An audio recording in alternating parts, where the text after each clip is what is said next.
એ પ્રભુએ એને પસંદ કરેલાની સાથે દમસ્કના માર્ગની અંદર એ ચાલતો હતો, મુસાફરી કરતા કરતા ઘોડાઓ પર બેસીને, ત્યારે પરમેશ્વરે, પ્રભુ ઈશ્વરે એની સાથે એને દર્શન આપીને વાત કરી. આકાશમાંથી પ્રકાશ આવ્યો એના પર, અને એ પ્રકાશમાંથી એક વાણી તેને સાંભળી, અને એ હતી, શાઉલ શાઉલ તું મને કેમ સતાવે છે?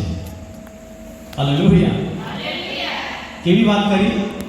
શાઉલ શાઉલ તું મને કેમ સતાવે છે? અને શાઉલ એ અવાજ સાંભળીને પ્રભુ ઈશ્વરને કહે છે, પ્રભુ તું કોણ છે? એનો પ્રશ્ન હતો, પ્રભુ તું કોણ છે?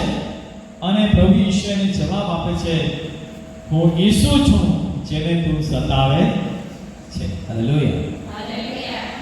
બાઇબલ એવું કહે છે કે કોઈ એક નાનાને તમે કર્યું એટલે તે મને કર્યા બરાબર છે. અને માટે તે મંડળીને સતાવવા માટે, મંડળીની સતાવણને માટે નીકળ્યો હતો. પ્રભુની સેવાને રોકવાને માટે નીકળ્યો હતો. પણ પ્રભુ એને એની સાથે વાત કરી, શાઉલ શાઉલ તું મને કેમ સતાવે છે? એનો પ્રશ્ન હતો, પ્રભુ તું કોણ છે? અને પ્રભુનો જવાબ હતો, હું ઈસુ છું જેને તું સતાવે છે. અને ત્યાર પછી આંધળો થઈ ગયો.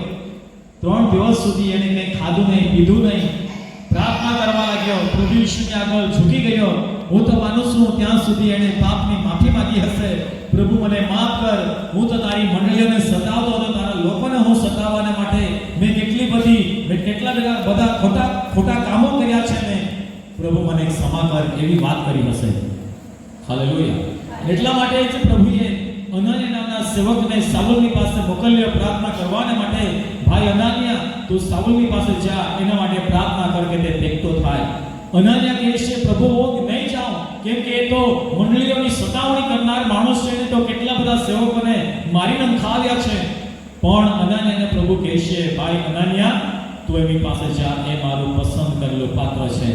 એને રાજાઓની પાસે જવાનું છે, એને જેલની અંદર જશે, એ અધિકારીની પાસે જશે, એ વિદેશીઓની પાસે જશે, એ મારું નામ પ્રગટ કરશે, એ મારું પસંદ કરેલું પાત્ર છે. હાલેલુયા. અને તે દિવસથી લઈને શાઉલ એ પાઉલ તરીકે ઓળખાય છે, અને એ પ્રભુની સેવા કરે છે. જો શાઉલની સાથે દેવ વાત કરી શકે છે, તો તે આપણી સાથે પણ વાત કરી શકે છે. એ શાઉલને દર્શન આપી શકે છે, તો તે આપણી સાથે પણ દર્શન દ્વારા વાત કરી શકે છે, કેમ કે આપણે તો તેના બાળકો છે. આવો આપણે હિબ્રુના